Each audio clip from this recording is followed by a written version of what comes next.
I'm standing here today with DJ legend, longtime colleague, Jeanette Petrozello, aka DJ Jeanette.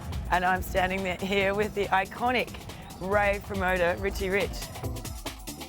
Hey, so Rich, I've always wanted to know, how did the first ever hardware party begin? Where did it start? I was complaining to my dad one morning about a sound system that blew up at a gig I was DJing at, and it happened quite a lot in the early 90s. And my dad said, why don't you throw your own parties? And I was like, what a great idea. Oh my gosh. So I ran the first hardware party here at the Mercantile Rowing Club on the banks of the Yarra on New Year's Eve 1991. So myself, Willie Tell and Hess fell through the roof of the toilets where we built our makeshift DJ stage. Oops. And we weren't allowed back there again. I remember in the 90s you'd come out of a club in the CBD and it would be like a ghost town. Now it's just always thriving, there's always something, the energy is up. How about we head on up the hill to the legendary Sydney Maya Music Bowl? Sounds like a great idea. Let's do it. See you there.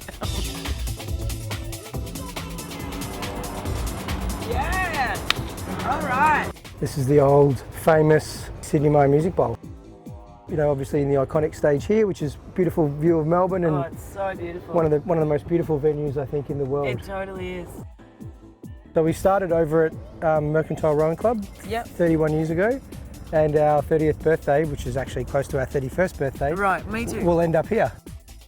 We've probably had 50 or 60 shows here over the last more so recently, over the last sort of 6 or 7 years, but that's got to be more than anyone. I just kind of want to lay on the grass and stay here.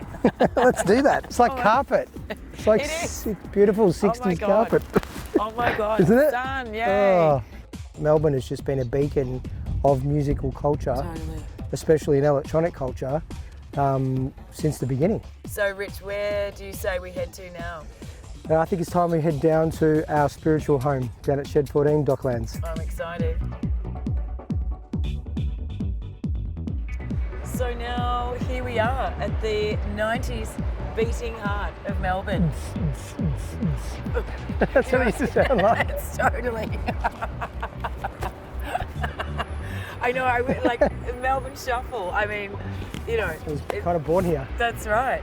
None of this stuff was here. None of it was here.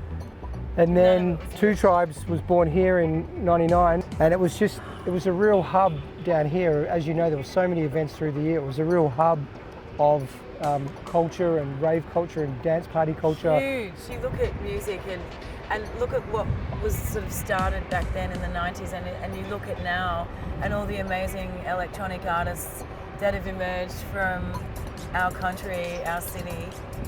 It's all a result of this kind of thing, There was a real community, there was a real connection with Melbourne, and particularly with techno and house music and the gay culture of what was going on down here with the also parties. Yeah, Melbourne's just been such an influential home of good quality electronic music, for decades. Quite remarkable. Yeah. And here we still are, and happy to be here. Yeah. We love our city of Melbourne.